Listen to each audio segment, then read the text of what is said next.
Welcome back to Victory Announcement. We are going to get into Book 12 of Marcus Aurelius' Meditations, the final chapter in this series.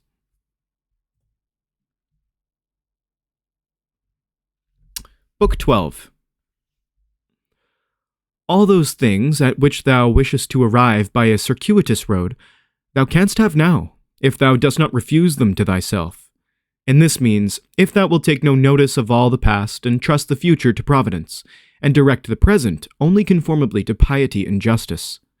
Conformably to piety, that thou mayest be content with the lot which is assigned to thee, for nature designed it for thee, and thee for it. Conformably to justice, that thou mayest always speak the truth freely and without disguise, and do the things which are agreeable to law and according to the worth of each. And let neither another man's wickedness hinder thee, nor opinion, nor voice, nor yet the sensations of the poor flesh which has grown about thee. For the passive part will look to this. If then, whatever the time may be when thou shalt be near to thy departure, neglecting everything else, thou shalt respect only thy ruling faculty, and the divinity within thee.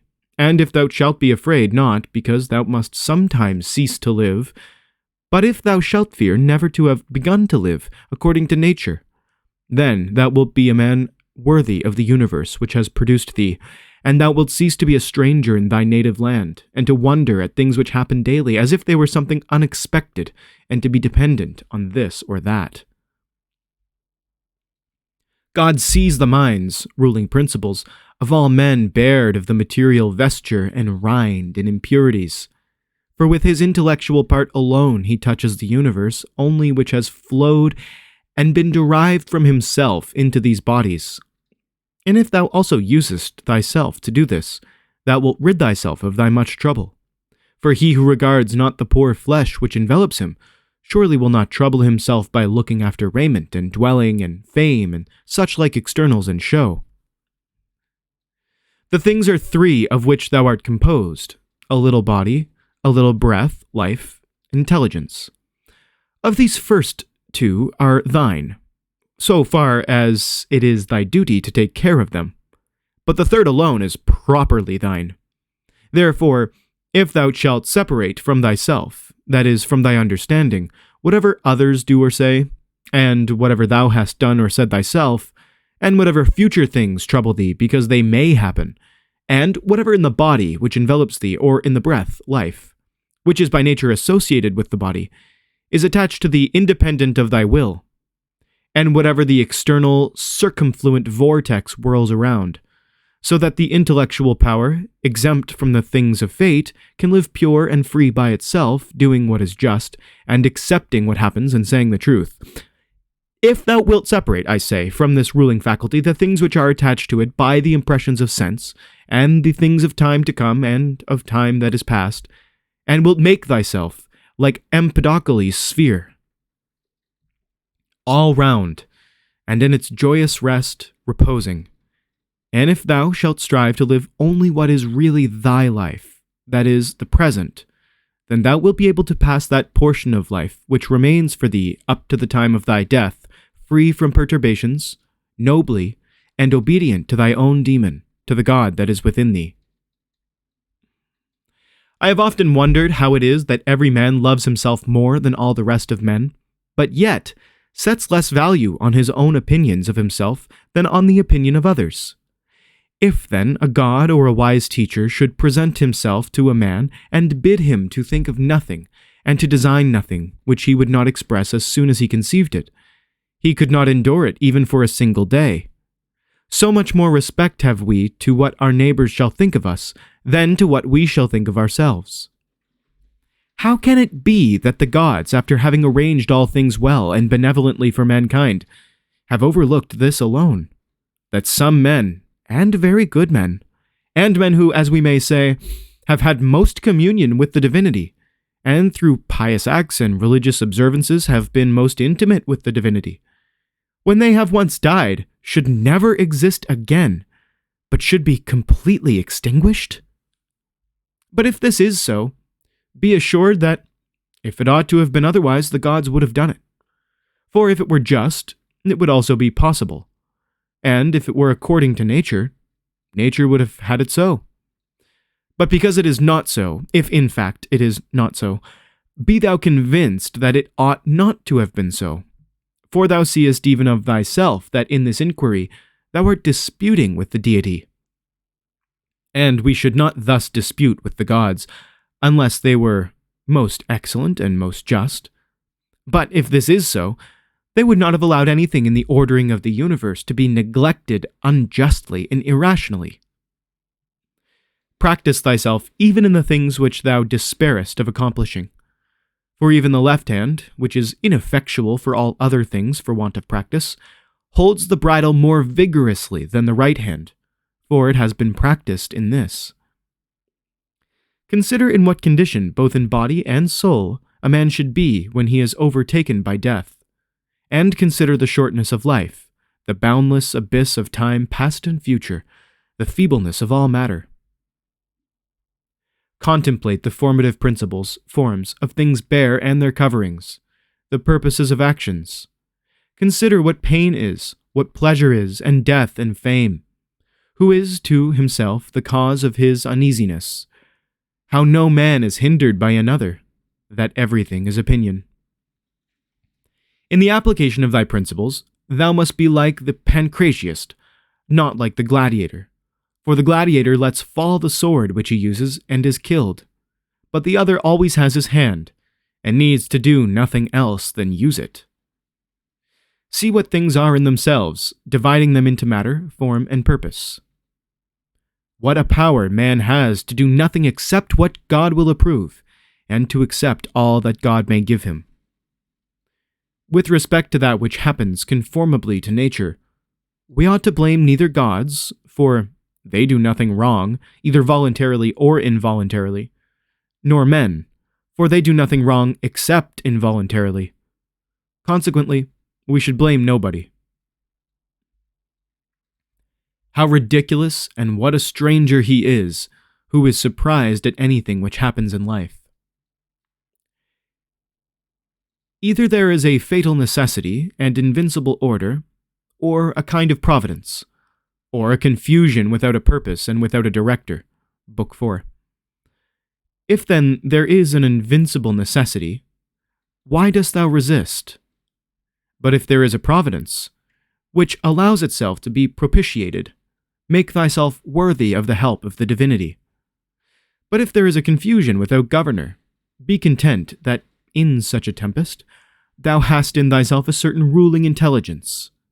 And even if the tempest carry thee away, let it carry away the poor flesh, the poor breath, everything else, for the intelligence at least it will not carry away. Does the light of the lamp shine without losing its splendor until it is extinguished? And shall the truth which is in thee, and justice and temperance, be extinguished before thy death? When a man has presented the appearance of having done wrong, say, how then do I know if this is a wrongful act? And even if he has done wrong, how do I know that he has not condemned himself? And so this is like tearing his own face.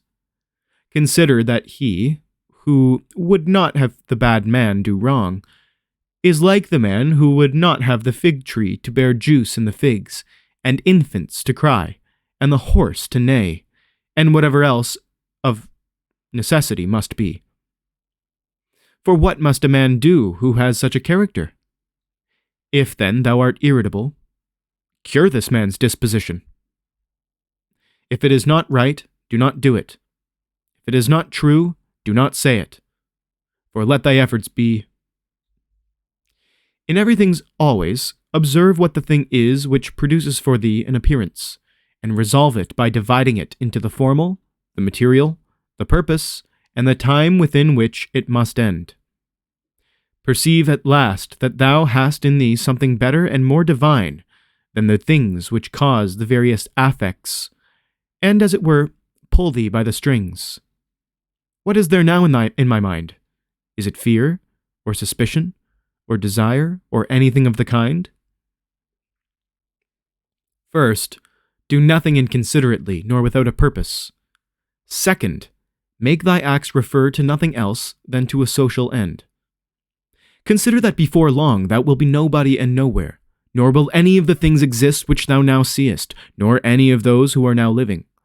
For all things are formed by nature to change and to be turned and to perish, in order that other things in continuous succession may exist.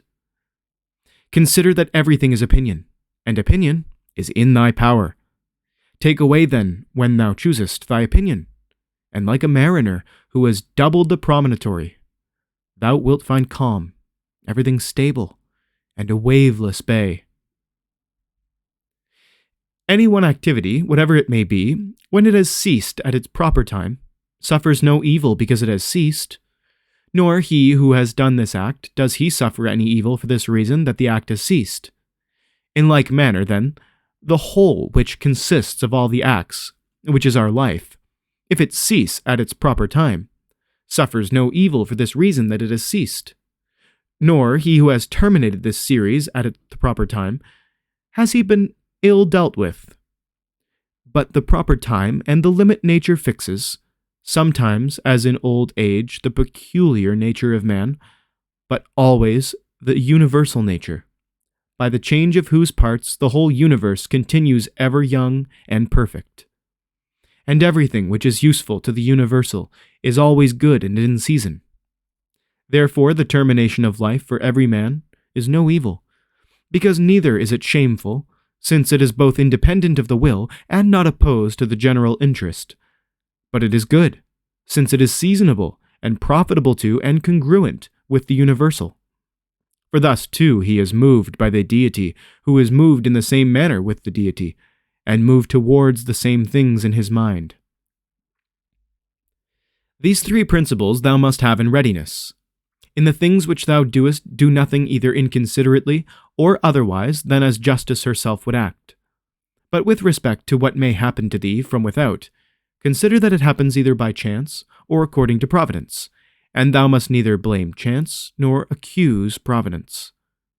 Second, consider what every being is from the seed to the time of its receiving a soul, and from the reception of a soul to the giving back of the same, and of what things every being is compounded, and into what things it is resolved.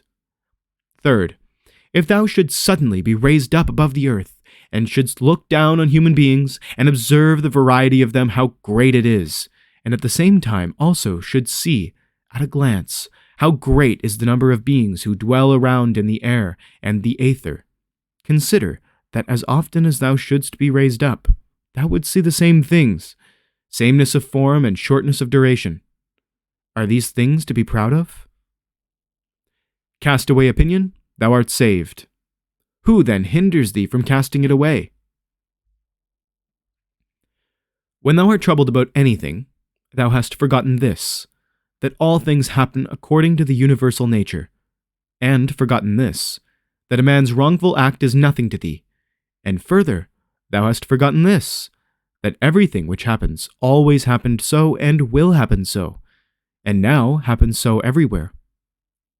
Forgotten this too, how close is the kinship between a man and the whole human race, for it is a community, not of a little blood or seed, but of intelligence. And thou hast forgotten this too, that every man's intelligence is a god, and is an efflux of the deity, and forgotten this, that nothing is a man's own, but that his child and his body and his very soul came from the deity. Forgotten this, that everything is opinion. And lastly, thou hast forgotten that every man lives the present time only, and loses only this. Constantly bring to thy recollection those who have complained greatly about anything, those who have been most conspicuous by the greatest fame, or misfortunes, or enmities, or fortunes of any kind. Then think, where are they all now? Smoke, and ash, and a tale, or not even a tale. And let there be present to thy mind also everything of this sort. How Fabius Catilinus lived in the country, and Lucius Lupus in his gardens, and Stertinius at Baiae, and Tiberius at Caprae, and Valius Rufus or Rufus at Velia. And in fine, think of the eager pursuit of anything conjoined with pride, and how worthless everything is after which men violently strain. and how much more philosophical it is for a man, in the opportunities presented to him, to show the end. Well, it ended on a bit of a cliffhanger because not everything in the original text could be translated, so they just left it out. But I think it was kind of cool how the end was a proper ending to that last sentence. Well, that was Meditations by Marcus Aurelius. If you made it through this entire series, thank you so much for joining me on this. I had so much fun doing this. It was a really good motivation to get through this series. And I also feel like this is an important book for right now. So, also congratulations, because it was a very long thing to get through, especially in this manner. And it was also written in pretty dense language. So it was a bit of a head scratcher sometimes. That's it. I won't belabor the ending. All I'll say is, if you do want to revisit this book, but something that you can skim a little bit more quickly, I recommend the Hayes translation of this. It was published in 2006. He's a professor of classics, I think, at University of Virginia or something. The benefit of this one is that it's written in very modern contemporary English, and it's also simplified to the point where a lot of the specific names are just replaced with the role that person played in his life. So it allows you to kind of get the gist of what he was valuing, so that you can maybe apply that to your own life a little bit more directly. However, I also really have come to appreciate the George Long translation that we've been reading, because a lot of the value is found in the particulars of what he was talking about. And I did find some of the other simplified translations that I read that were in the public domain were really lacking in depth. So, and take that for what it is. That's it. Thank you for joining me on my first Victory Announcement series. I really enjoyed this, and I'm already planning on doing another one. I'm kind of have a few ideas of books circling up in my head right now. And if you liked this series, if you haven't subscribed by now, I hope you do. And I hope you join me for the next one. If you have any comments or suggestions on how to make this series better, please, I'm more than happy to hear it. Leave a comment or message me if you know me, which you more than likely do. And thank you for watching. I'll see you in the next series.